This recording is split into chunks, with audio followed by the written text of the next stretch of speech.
हाँ तो बच्चों, जैसा कि आपको मालूम है, इससे पहले हम आपको दो लेसन करा चुके हैं, यानी दो सबक हम आपको इससे पहले पढ़ा चुके हैं। जैसा कि आपको पता है, पहला लेसन था नफ्सियात के तरीके। क्या था? नफ्सियात के तरीके। ठीक है, यानी उस सबक के बारे में, इस लेसन के बारे में हम कंप्लीट पढ़ चुके हैं। इसके बाद हमने एक दूसरा जो लेसन था, यानी लेसन के अकॉर्डिंग तो वो तीसरा था, लेकिन जो हमारे इम्तिहान के अकॉर्डिंग जो सबक चल रहे हैं उसमें आज हम तीसरा लेसन पढ़ने वाले हैं। और दो सबक हमने इससे पहले क्या है कंप्लीट कर दिए, वो आप पहले की क्लास में, पहले की वीडियो आप देख सकते हैं, जिस बच्चे ने अभी वो क्लास नहीं देखी है। तो इसमें दूसरा लेसन था हमारा इनफरादी इख्तिलाफात। क्या था? इनफरादी इख्तिलाफात।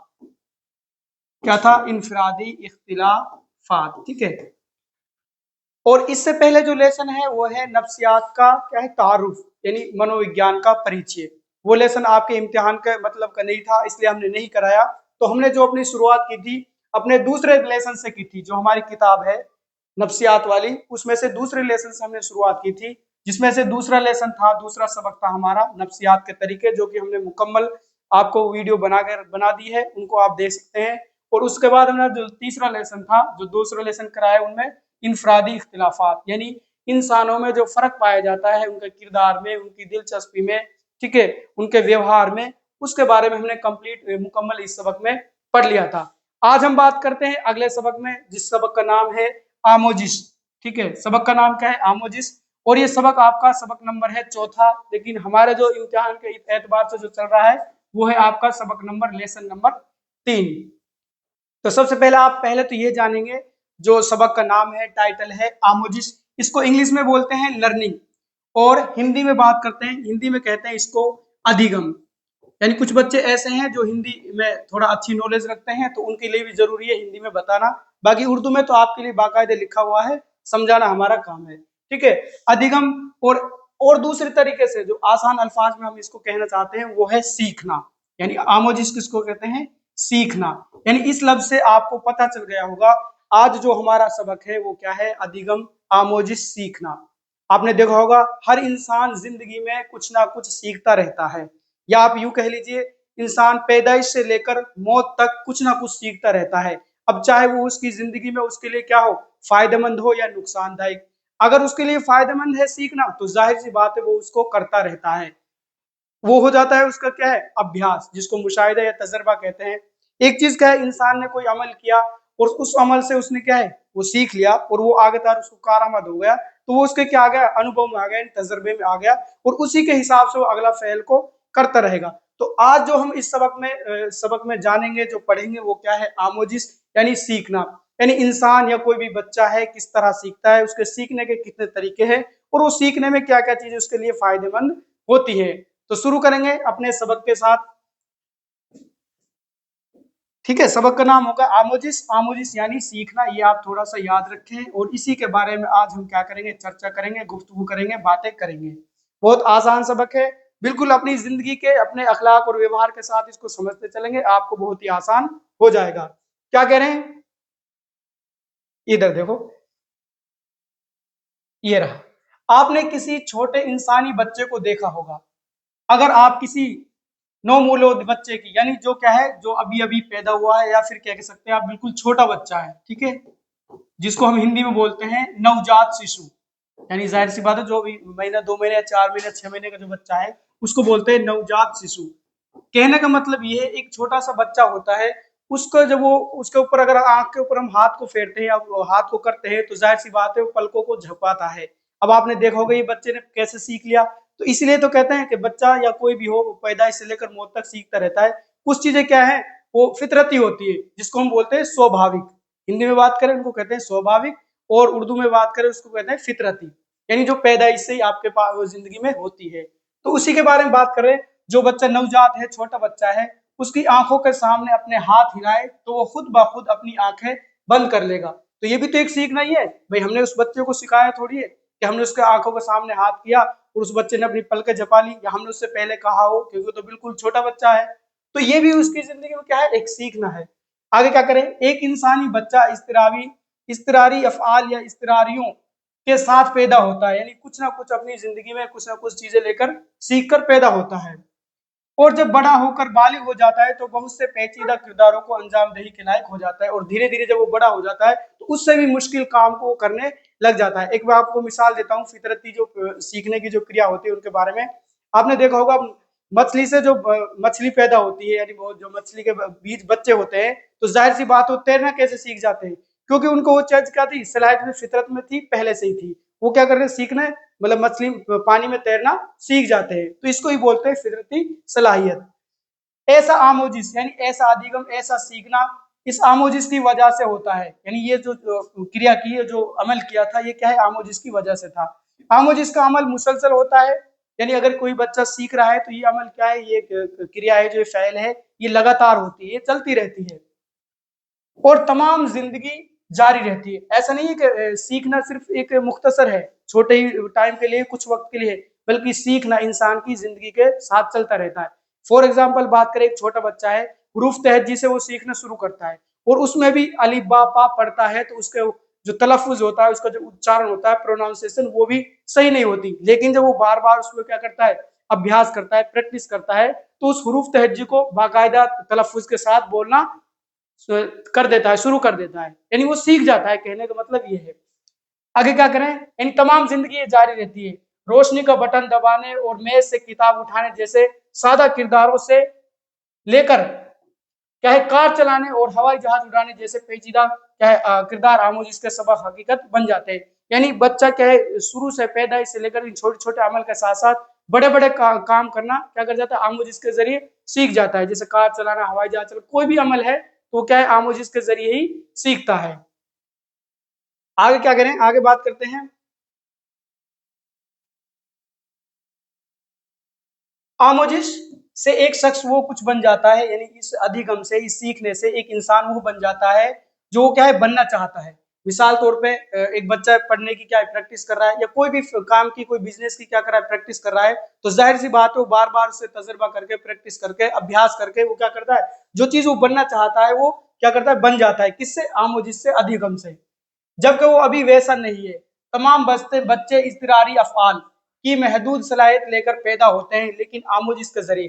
कहने का मतलब ये, जो बच्चा पैदा होता है, कुछ ना कुछ उसके अंदर हुनर रहता है, कुछ ना कुछ काबिलियत रहती है। आपने देखा होगा, एक बच्चा है, उसकी आवाज इतनी अच्छी होती है, अब उसको पता नहीं होता, लेकिन जब धीरे धीरे वो उस पर क्या करता है, प्रयास करता है, उस्तादों के जरिए, टीचर्स के जरिए, वो काबिलियत उसकी क्या हो जाती है, बाहर आ जाती है। ऐसा नहीं है कि बच्चे में काबिलियत नहीं होती, हर इंसान में, हर बच्चे में पैदाइशी कुछ ना कुछ काबिलियत, सलाहियत, हुनर होता है। उसी के बारे में बात करते हैं। जब वो क्या करता है, अभ्यास करता है, प्रैक्टिस करता है, तो वो काबिलियत क्या हो जाती है, उसकी जाहिर हो जाती है। यही आपने एक दर्जे में, एक क्लास में देखा होगा, कोई बच्चा मैथ में ज्यादा टैलेंट है, किसी बच्चे की आवाज अच्छी है, किसी बच्चे को क्या है, किसी के नजरिए को पहचानने में अच्छा है, ये सारी क्या होती है, उसकी काबिलियत होती है, उसके हुनर होते हैं। आगे बात करें, क्या करें, सारा इसी तरह बड़े साइंसदान और महात्मा, यानी यही बच्चे, यही इंसान, बड़े जब ये अभ्यास करते हैं तो बड़े बड़े क्या बन जाते हैं, इंसान बन जाते हैं। जैसे मिसाल दिया उन्होंने, भाभा और क्या है, विक्रम साराभाई, ये क्या थे, बड़े साइंटिस्ट थे, जिनको इन्होंने मिसाल दी है। ये क्या है, बड़े साइंसदान, और जैसे महात्मा गांधी, पंडित नेहरू की तरह बड़े लीडर बन जाते हैं। कब, अभ्यास के जरिए, यानी सीखने के बाद ये बड़े क्या बन जाते हैं, आगे चलकर लीडर और साइंसदान बन जाते हैं। किससे, अधिगम की वजह से, आमोजिस की वजह से, सीखने की वजह से। एक क्लास, तीसरी चौथी क्लास है, उसका मैं आपको छोटा सा वो बताता हूँ, मिसरा कह लो, या उसको शेर कह लो, या पंक्ति कह लो, कि करत करत अभ्यास के जरमती होत सुजान, रसरी आवाजात से सिल पर बने निशान। यानी अगर इंसान बार बार प्रयास करता है तो पत्थर पे भी क्या बन जाते हैं, निशान बन जाते हैं। किससे, सिर्फ उस रस्सी से जो बिल्कुल कोमल होती है, मुलायम होती है। ठीक है, कहने का मतलब ये है, अगर आप बार बार अभ्यास करेंगे, प्रैक्टिस करेंगे, किसी चीज को पढ़ेंगे, तो वो सीखना आपकी जिंदगी में क्या है, एक मुकम्मल तौर पर हो जाएगा। यही बात सारी इसमें बताई गई है। आगे बात करते हैं, इस सबक के मकासद क्या है, उद्देश्य क्या है, इस सबक से हमें सीखना क्या है, ये चीज के बारे में बात करते हैं। मकासद यानी इस सबक के पढ़ने के क्या उद्देश्य हैं, क्या मकसद है। तो सबसे पहला क्या है कि इसके जरिए, यानी आमोजिस के अमल और आमोजिस की तारीफ को बयान कर सकेंगे। जो आमोजिस, जो सीखने का जो फैल है, क्रिया है, यानी किस तरह बच्चा सीखता है, उसके बारे, उसकी तारीफ, उसकी परिभाषा को जान सकेंगे। और उसके बाद क्या है, क्लासिकी इंतजाम, इसको कहते हैं क्लासिकल कंडीशनिंग, यानी जो सीखने का जो तरीका है, जो साइंसदानों ने, जो माहिर नफ्सियात ने दिया है, उसके बारे में जान सकेंगे। और क्या है, तीसरा पॉइंट क्या है, तीसरा है आमोजिस बजरिया मुशाहिदा की वजाहत कर सकेंगे, यानी जो तजर्बे के जरिए, अवलोकन के जरिए जो सीखा जाता है उसकी हम वजाहत, उसकी तशरीह कर सकेंगे। आगे है तस्वीर की आमोजिस, तस्वुर यानी ख्याल की सीखना, यानी ख्याल के जरिए सीखना। महारत की आमोजिस, किसी चीज में एक्सपर्ट होना। और इन इत्तकाल तरतीब की वजह से वजाहत कर सकेंगे, इन सारी चीजों की हम क्या कर सकेंगे, तशरीह कर सकेंगे, इनकी सबकी क्या कर सकेंगे, व्याख्या कर सकेंगे, किसमें, इस सबक के जरिए। आगे बात करते हैं आमोजिश, यानी इसमें यह बताया गया है कि आमोजिश है क्या, यानी अधिगम है क्या, सीखना है क्या, इसके बारे में पढ़ेंगे। क्या करें, बेशतर, ये जो हमारे बेशतर किरदारों का इक्तिसाब अमल आमोजिश के जरिए ही होता है। आमोजिश की तारीफ इस तरह की जा सकती है, यानी अधिगम की, सीखने की जो परिभाषा है, जो तारीफ है, वो किस तरह की जा सकती है, ये तज्जिया की वजह से किरदार में रोनुमा होने वाली एक निस्बतन पायदार तब्दीली है, यानी इंसान के व्यवहार में परिवर्तन आना, तब्दीली आना ही क्या है, सीखना है। अब वो चाहे किसी की वजह से आए, चाहे वो अभ्यास के जरिए आए, चाहे वो किससे, किसी तजर्बे की वजह से आए, उसी को हम क्या कहते हैं, आमोजिश कहते हैं। ये क्या हो गई आपकी आमोजिश की परिभाषा हो गई। क्या करें, तजर्बा की वजह से, ठीक है, तजर्बे की वजह से किरदार में रोनुमा यानी जाहिर होने वाले क्या है, एक निस्बतन या पायदार तब्दीली, जो क्या है, कायम रहे, मजबूत रहे या फिर मुस्तकिल रहे, वो तब्दीली ही क्या कहलाती है, आपकी आमोजिश कहलाती है। हिंदी में बात करें, इंसान के व्यवहार में जो मुकम्मल या कंप्लीट जो परिवर्तन आ जाता है, उसी को हम क्या कहते हैं, अधिगम कहते हैं, सीखना कहते हैं, आमोजिश कहते हैं। ये आपकी क्या हो गई, तारीफ हो गई, किसकी, आमोजिश की, यानी अधिगम यानी सीखने की। अब इसका कहने का मतलब ये है, ये तारीफ स्पेशल क्यों बताई गई है कि आदमी की जिंदगी में, आदमी के व्यवहार में जो तब्दीली आती है वो ऐसे भी आ सकती है बीमार होने की वजह से। मिसाल के तौर पे अभी थोड़ा सा हमारी तबीयत खराब हो जाए तो हमारा सारा व्यवहार चेंज हो जाता है, यानी बदल जाता है, तो इसको हम अधिगम नहीं कहेंगे। ऐसे अब हम बुखार था, हमने टेबलेट ले ली, हम सही हो गए, तो ये कुछ देर के लिए जो परिवर्तन आता है, तब्दीली आती है, इसको हम अधिगम नहीं कहते, बल्कि मुकम्मल जो तौर पर जो तब्दीली आएगी आपके किसमें, किरदार में, व्यवहार में, वही क्या कहलाएगा, आपका अधिगम कहलाएगा, आमोजिश कहलाएगी। तो ये सारी चीज किसके, इसके बारे में, आमोजिश के बारे में आपको ये चीज इसमें याद रखनी है, यानी इसकी तारीफ क्या है।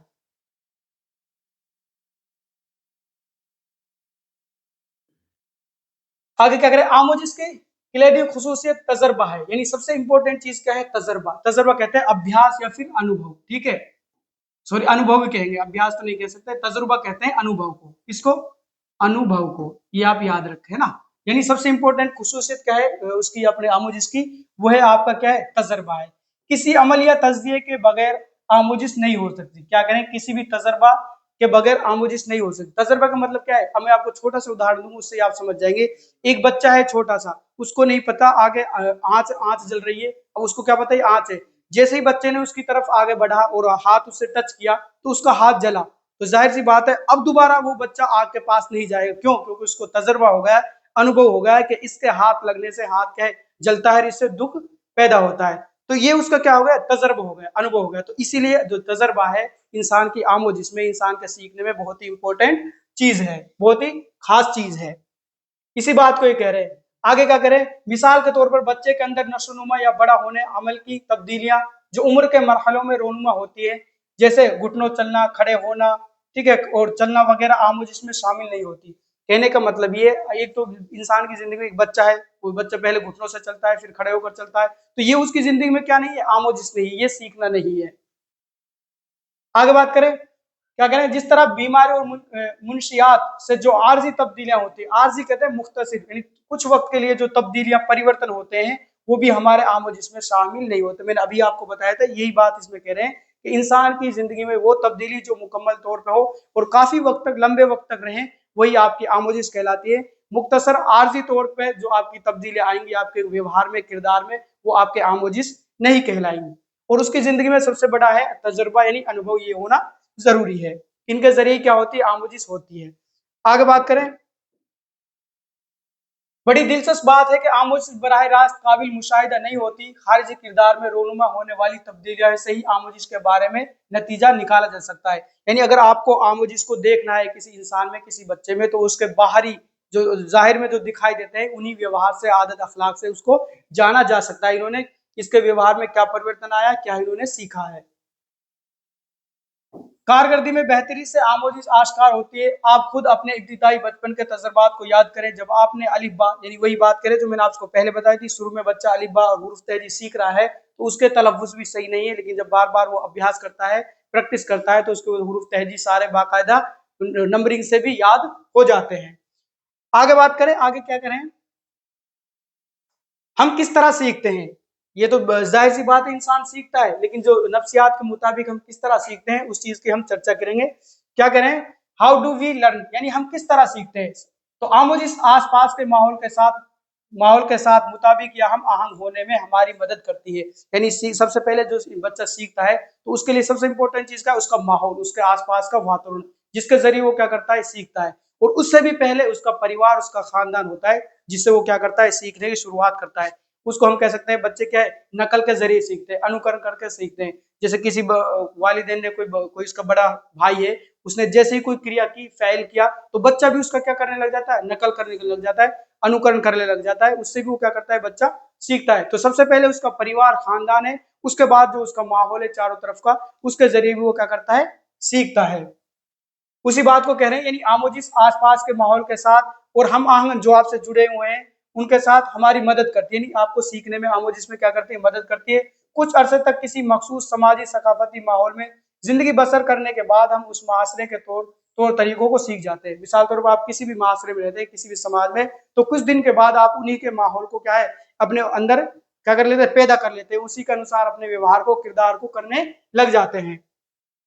और फिर ये उम्मीद की जाती है कि हम जिम्मेदार शहरी और खानदान के जिम्मेदार फर्द बनकर समाज के लिए काम करेंगे। ये सब कुछ आमोजिश की वजह से ही होता है। ये सारी चीजें किसकी वजह से होती है, आपके सीखने की वजह से, आपके आमोजिश की वजह से। तो जो माहिर नफ्सियात है उन्होंने क्या है, कुछ प्रयोग किए हैं, प्रैक्टिकल किए हैं इंसानों और जानवरों के जो व्यवहार है, किरदार है, उनके ऊपर, कि उनके सीखने का तरीका क्या है, वो किस तरह सीखते हैं।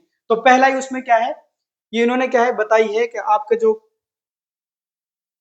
क्या है, सीखने के जो तरीके हैं वो कौन कौन से हैं। पहला है क्लासिकल इल्तिजाम और फ़ाल इल्तिजाम। आमोजिश की दो बुनियादी इकसाम है, ये आप याद रखें। जो सीखने की जो किस्में हैं जो बताई है माहिर नफ्सियात ने, पहली कौन से, क्लासिकल इल्तिजाम और फ़ाल इल्तिजाम। ठीक है, ये दो किस्में हैं सीखने की।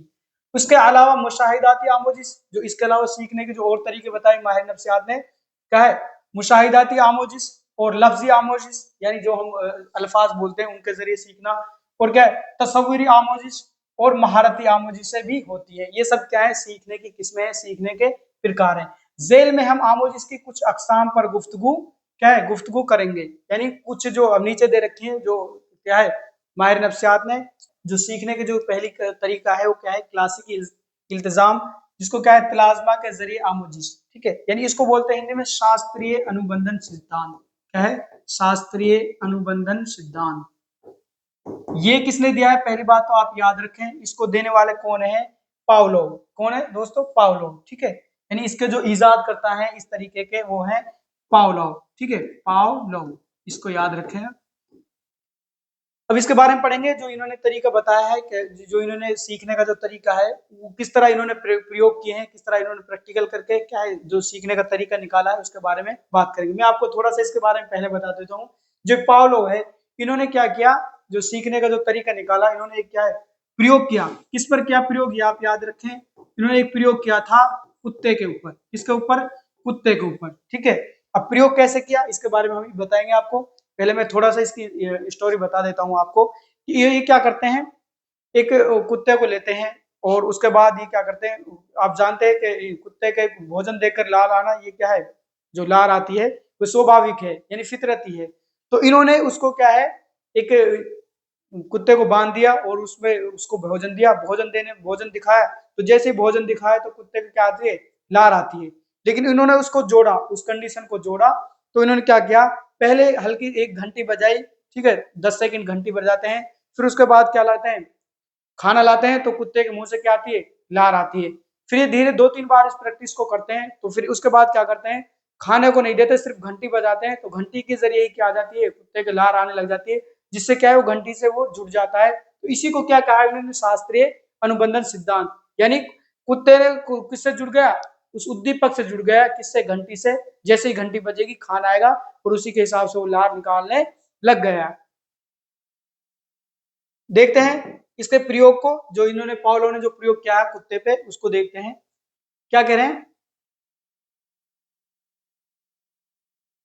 क्लासिकल इल्जाम को पावलोव इल्जाम के नाम से भी जाना जाता है, ये आप याद रखें, ये इंपॉर्टेंट है। जो क्लासिकल इल्जाम है, जो इसके क्या है सिद्धांत है, कौन सा, क्लासिकल इन शास्त्रीय अनुबंध का जो सिद्धांत है, इसको किस नाम से जानते हैं, पावलोव इल्जाम के नाम से भी जानते हैं, इसी के नाम से भी जानते हैं, पावलोव अनुबंध सिद्धांत, ठीक है। क्योंकि इस इल्जाम की दरियाफ्त एक रूसी साइंसदान, ये कहाँ के थे, जो पावलोव थे ये कहाँ के थे, रूसी, ठीक है, पावलोव, ठीक है, कौन थे, पावलोव, ये कहाँ के थे दोस्त, रूसी, ठीक है, यानी रूस के थे, रूसी साइंसदान यानी वैज्ञानिक थे, कौन थे, रूसी वैज्ञानिक थे, ठीक है, जिन्होंने इसको क्या है इस पे प्रैक्टिकल किया था। पावलोव ने की थी जो महज जवाबी अमल रिश्ते के मुताले में बड़ी दिलचस्पी रखता है, उसने कुत्तों पर काम किया, यानी जो प्रयोग किया था वो किस पे किया था इन्होंने, मैंने अभी बताया कुत्ते पर, ठीक है, यानी जो प्रैक्टिकल किया था वो किसके ऊपर किया था इन्होंने, कुत्ते पर किया था। क्या करें, जानवर को बांध दिया जाता है और उसको एक लैब असिस्टेंट में रखा जाता है, जो प्रैक्टिकल का जो कमरा होता है उस कुत्ते को उसमें रखा जाता है। पावलोव ने समझ लिया कि कुत्ते ने एक लाबी जवाबी अमल की आमोजिश की है। पावलोव ने आमोजिश की इस किस्म को तफसील के साथ आगे बढ़ाया, क्या बढ़ाया, पावलोव ने कुत्ते के साथ कई तजर्बात किए, यानी कई प्रैक्टिकल किए, कई अनुभव किए। उसने खाना अहम हयातियाती महज, इसको बोलते हैं आप उद्दीपक, खाना होता है जो इसको बोलते हैं उद्दीपक, ठीक है, यानी इन्होंने क्या है जो खाना था, ठीक है, उसने खाना देने के साथ ही साथ एक धुन यानी घंटी को वाबस्ता कर दिया, यानी जैसे ही आप कुत्ते के लिए खाना खिलाते हैं, खाना लाता है, तो पहले क्या करता था, वो घंटी बजाता था, उसको उससे क्या है उसकी धुन के साथ उसको वाबस्ता कर दिया, यानी जोड़ दिया। आमोजी सही में दुनिया घंटी यानी इंतजामी महज, जिसको बोलते हैं कंडीशन स्टूमुलस, ठीक है, इसको याद रखना, इसको बोलते हैं किसको, भोजन को, भोजन को क्या कह दिया इन्होंने, कंडीशन स्टिमुलस, ठीक है, को गिजा यानी महज यानी अनकंडीशनल से जोड़ दिया था। जो धुन वाबस्ता की गई वो जरा मुख्तसर यानी कुछ सेकंड की थी, कितने 10 सेकंड की थी, को और धुन और खाना देने का दरमियानी वक्फा 2 से 3 मिनट का था। देखो समझने का मतलब ये है, मैं आपको पहले बता रहा था, इन्होंने एक प्रयोग के लिए तजर्बे के लिए एक कुत्ते को लिया और उसके साथ क्या किया, वो उसको एक प्रैक्टिकल लैब था उसमें बंद कर दिया। अब उसको जब खाना देता था तो खाने से पहले घंटी बजाता था, जैसे ही घंटी बजती थी तो क्या है, खाना को देखते तो जाहिर सी बात है कुत्ते के मुंह में लार आती थी, लेकिन धीरे धीरे क्या है इन्होंने सिर्फ घंटी बजाते थे, उससे भी क्या है कुत्ते के मुंह में लार आ जाती थी, ठीक है, तो वो उसकी लार किससे जुड़ गई थी, उस घंटी से जुड़ गई थी। ये बात इसमें सिर्फ बताई गई है, यानी कहने का मतलब अब इससे कैसे सीखे हम, इससे सीख क्या है, इससे यह है कि जब कोई बंदा क्या है किसी उद्दीपक को देखता है, ठीक है, उद्दीपक को देखने के बाद क्या है वो अनुक्रिया करता है यानी फैल करता है। अब उद्दीपक का मतलब ये इंसान को जो चीजें अपनी ओर आकर्षित करती है वो क्या कहलाती है, उद्दीपक कहलाती है, जिनको इंग्लिश में बोलते हैं स्टिमुलस, वो बात इसमें बताई गई है। आगे बात करें, ये देखो आपको दिखा रखा है एक चित्र के जरिए, तस्वीर के जरिए, ये क्या है, ये घंटी है, ठीक है, ये क्या है, ये कुत्ता है, ठीक है, यानी ये कब, ये पहले की बात है कब की, जब इन्होंने प्रयोग नहीं किया था, शास्त्रीय अनुबंध का जो प्रयोग था सीखने का, ये इसने प्रयोग नहीं किया था। तो सब पहले क्या था, जब घंटी बजती थी तो क्या है कुत्ते के मुंह से लार नहीं आती थी, क्योंकि आप घंटी बजाओगे तो कोई जरूरी नहीं कोई कुत्ते के मुंह से लार आएगी, नहीं आएगी। लेकिन फिर उन्होंने जब प्रयोग करने के बाद इन्होंने क्या किया, पहले घंटी बजाई थोड़े से टाइम के लिए, तुरंत उसके बाद यानी 2 या 3 मिनट बाद इन्होंने क्या दिया, खाना दिया, तो जैसे ही खाना दिया तो कुत्ते के मुंह से क्या आने लग गई, लार आने लगी। यही बात कर रहे हैं इल्तिजाम को, जो ये क्लासिकल इल्तिजाम है, कंडीशनिंग जो थ्योरी पढ़ रहे हैं इसकी, तो यही बात बता रहे हैं। तो उसके बाद लास्ट में क्या हुआ, जैसे ये बार बार ये प्रयास करते गए, ये प्रैक्टिकल करते गए, तो आखिर में जब सिर्फ क्या है पावलोव ने सिर्फ घंटी बजाई, तो घंटी के साथ ही क्या है कुत्ते के मुंह से लार आने लग गई। सिर्फ ये है इस चीज में जो हम बात कर रहे हैं, इस प्रकार की सीखने का जो सिद्धांत है, जो प्रैक्टिकल है तरीका है, इसमें सिर्फ यही बात है। पावलोव ने ये आप याद रखें, पावलोव ने कुत्ते पे प्रयोग किया। सबसे पहले क्या है उन्होंने घंटी के साथ भोजन दिया यानी खाना दिया, गिजा दी, तो कुत्ते के मुंह से क्या लार आई। लेकिन बाद में जब ये बार बार प्रैक्टिकल करते रहे, प्रैक्टिस करते रहे, बार बार ऐसे देते रहे, तो आखिर में इन्होंने क्या किया, सिर्फ घंटी बजाई, तो घंटी को सुनते ही क्या है कुत्ते के मुंह से लार आने लग गई। यानी जो कुत्ता है वो किससे कनेक्ट हो गया, किससे जुड़ गया, घंटी से, यानी घंटी के जरिए वो क्या है वो लार टपकाने लग गया। ठीक है, ये बात है इसमें सारी। आगे बात करते हैं, इन्हीं को और आगे डिटेल से इन्होंने बताया, देखो किस तरह बताया है, क्या कह रहे हैं, इब्तिदाई मसाई के दौरान जब पहली बार प्रयोग किया तो कुत्ते का लाभ उस वक्त निकला जब खाना उसके सामने था। लाभ यानी लार, ठीक है, लाभ का मतलब लार, यानी कब निकली, जब उसके सामने खाना था, जब पहली बार प्रयास किया, प्रयोग किया। राल का इखराज एक फितरी जवाबी अमल है, जाहिर सी बात है, लार आना ये क्या है, फितरी है, स्वाभाविक है, हिंदी में बोलते हैं क्या है, फितरी का मतलब स्वाभाविक, मैंने पहले बताया था स्वाभाविक, ठीक है, क्या है, स्वाभाविक है। और क्या करें, उसी इसीलिए राल या लाल लाभ जहन, ठीक है, लाभ जहन को गैर इतजादी जवाबी अमल कहा जाता है। जो लाल है, जो ये स्वाभाविक प्रक्रिया है, फितरती जो अमल है, इसको क्या बोलते हैं, अनकंडीशनल रेस्पॉन्स, ठीक है, यानी फितरती जो ये है लार है, इसको क्या बोलते हैं हम, अनकंडीशनल रेस्पॉन्स, रेस्पॉन्स यानी प्रक्रिया। फिर पहले घंटी बजने पर ये राल का इखराज शुरू कर दिया, घंटी को इल्तिजाजी महज यानी किससे जोड़ दिया, कंडीशनल स्टिमुलस से, ठीक है, जोड़ दिया, क्योंकि खुद घंटी के बजने के साथ ही कुत्ते की लार के इखराज का इंतजाम हो गया, यानी जैसे ही घंटी बजी वैसे ही कुत्ते के मुंह से लार आने लग गई। घंटी देने पर लाभ या राल का इखराज एक इल्तिजामी जवाबी अमल है, क्या है, इसको बोलते हैं कंडीशनल रेस्पॉन्स, यानी घंटी के जरिए उसकी लार आना, ये क्या है, एक कंडीशनल रेस्पॉन्स है। इल्तिजामी अमल के इकदाम शक्ल में, यानी ये आपको इसको और अच्छे तरीके से इसमें समझाया गया है, एक बार इसको और देख ले आप, क्या करें, ये प्रक्रिया है, यानी ये क्या है, क्रिया है, ठीक है, और ये उसका क्या है, जवाबी अमल यानी प्रतिक्रिया, ठीक है, प्रतिक्रिया जिसको रेस्पॉन्स भी बोलते हैं। अब देखो, सबसे पहले का इल्तिजाम से पहले, यानी इस प्रयोग के करने से पहले पहले गिजा दी गई, गिजा यानी भोजन, अनकंडीशनल इसको क्या बोलते हैं, स्टिमुलस, भोजन, ठीक है, यानी आपके लिख भी रहा है अनकंडीशनल यूसीएस, इसको बोलते हैं अनकंडीशनल स्टिमुलस, यानी गिजा दी गई तो जाहिर सी बात है कुत्ते के मुंह में क्या आई, लार, ठीक है, क्या हुई, लार पैदा हुई, जैसे कुत्ते को भोजन दिखाया तो कुत्ते के मुंह से क्या हुई, लार पैदा हुई, तो इसको बोलते हैं फितरती, यानी ओरेंटिंग रेस्पॉन्स, फितरती क्रिया थी। उसके बाद क्या है, फिर घंटी के साथ क्या दिया गया, साख्ती जवाब, घंटी बजाई गई और उसके साथ क्या दिया गया, क्या दिया गया, खाना दिया गया, तो ये क्या हो गया, ये इसके बाद का अमल है, ये तो पहले प्रैक्टिकल वाला है। उसके बाद क्या, घंटी के साथ का खाना दिया गया तो उसके मुंह से क्या आने लगी, लार, लेकिन जब बार बार ये प्रयास किया गया, लास्ट में उसको क्या बजाई गई, घंटी, और घंटी से ही वो क्या निकालने लग गया, लार निकालने लग गया। यही उसका क्या है, पावलाव का शास्त्रीय अनुबंध का क्या है, क्लासिकी एतराजी का है सिद्धांत है, ठीक है, ये इसमें बताया गया है, ये आप देख ले। इसको क्या बोलते हैं, यूसीएस को बोलते हैं गैर इल्तिजामी महज, ये क्या है, आपका भोजन हो जाएगा, ठीक है, क्या हो जाएगा, भोजन। सीएस इल्तिजामी महज अनुबंधित, जिससे वो क्या है, जुड़ जाएगा। यूसीएस गैर इल्तिजामी जवाबी अमल, सीआर इल्तिजामी जवाबी अमल। तो ये था हमारा पहला एग्जाम जो हमने पढ़ी है, जो किसका था, पावलोव का था।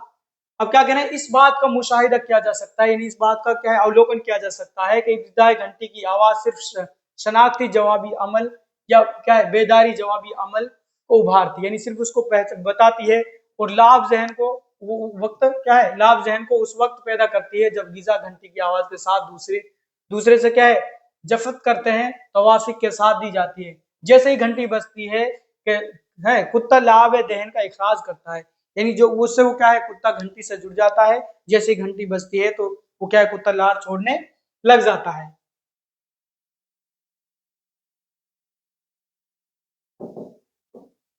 आगे क्या, ये बात पाई गई है कि हर आजमाइश पर घंटी दी जाती है लेकिन गिजा नहीं दी जाती। अब ये प्रयोग क्या है, कुछ देर बाद क्या है, ये विलुप्त कर दिया जाता है, यानी खामोश शांत कर दिया जाता है, यानी सिर्फ उसको क्या है, घंटी बजाई जाती है, खाना नहीं दिया जाता, तो जाहिर सी बात है धीरे धीरे वो कुत्ते की लार भी खत्म हो जाएगी। यही बात इसमें कही गई है कि ये बात पाई गई है कि हर आजमाइश, हर बार प्रैक्टिस करने के पर घंटी क्या है, घंटी बजा दी जाती है लेकिन गिजा नहीं दी जाती, तो क्या है, तो तादीम यानी क्या होता है, स्वतः विलोप, रोनुमा हो जाती है, यानी ये चीज क्या है, खत्म हो जाती है। तादीम यानी खत्म, कौन सी चीज खत्म हो जाती है, जो उन्होंने लार, कुत्ता लार छोड़ जाता है घंटी से, वो धीरे धीरे वो क्या हो जाती है, खत्म हो जाती है, यानी विलोप हो जाती है, यानी घंटी पर लाभ देन को बरातर नहीं करती, यानी वो दोबारा जब घंटी बजती है उसको वो लार नहीं छोड़ता। ये बात भी पाई गई कि अगर तालीम के बाद कुछ वक्फे का फसल दे दिया जाए, कुछ टाइम बाद फिर अगर यही प्रैक्टिस की जाए और उसके बाद फिर बगैर गिजा के घंटी घंटी दी जाए तो कुछ आजमाइश तक लाभ दहन का इखराज किया जा सकता है। समझने का मतलब ये सिर्फ ये है कि अगर बार बार आप घंटी बजाएंगे, भोजन नहीं देंगे, तो जाहिर सी बात है कुछ टाइम बाद वो क्या है, लार टपकाना बंद कर देगा। लेकिन जब काफी समय बाद फिर आप घंटी बजाएंगे तो एक बार तो जरूर कुत्ते के मुंह से लार आएगी ही। ठीक है, तो आज हमने जो क्या है, पहला ये जो किस अकसाम थी सीखने की वो पढ़ी, कौन सी थी? क्लासिकी एतराज, कौन सी थी? ठीक है, तो अगली हम जो किस्म है वो कौन सी है आपकी? फ़ाली इल्तिजाम। ठीक है, कौन सी है दोस्तों? फ़ाली इंतजाम। आज अगली क्लास में हम क्या है इसको कंप्लीट करेंगे। मैं थोड़ा सा वैसे बता देता हूँ, इसको बोलते हैं क्रिया प्रसूत अनुबंध। क्या बोलते हैं? क्रिया प्रसूत अनुबंध। ठीक है, इसको आप याद रखें। सबसे पहले जो हमने एग्जाम पढ़ी थी उसमें क्या था, सबसे पहले उसको खाना दिया जाता था, घंटी बजाई जाती जब उसमें लार आती थी। लेकिन इसमें क्या है, इसमें जो जिस पर हम प्रयोग करेंगे वो पहले कोई क्रिया करेगा, उसके बाद उसको क्या मिलेगा? उद्दीपक मिलेगा, यानी खाना मिलेगा। ठीक है, ये इसमें हम आगे चर्चा करेंगे। तो आज का सिर्फ हमारे पास था तक हमने अधिगम के बारे में पढ़ा कि आमोजिश क्या है। ठीक है, और आमोजिश कैसे करते हैं, यानी सीखते कैसे हैं, उसके बारे में पढ़ा। जो माहिर नफ्सियात है उन्होंने जो प्रैक्टिकल किए हैं, जो तजर्बा किया है, उसमें से एक देखा हमने, वो किसका था? वो पावलोव का था। किसका था? पावलोव का, जिसका नाम क्या था? क्लासिकल इल्तिजाम। ठीक है, जिसके जो इजाद करने वाले कौन थे? पावलोव। कौन थे? पावलोव। तो अगली क्लास हम कल आपको इससे आगे कराएंगे सबक अपना। ठीक है, आज के लिए इतना ही काफी है।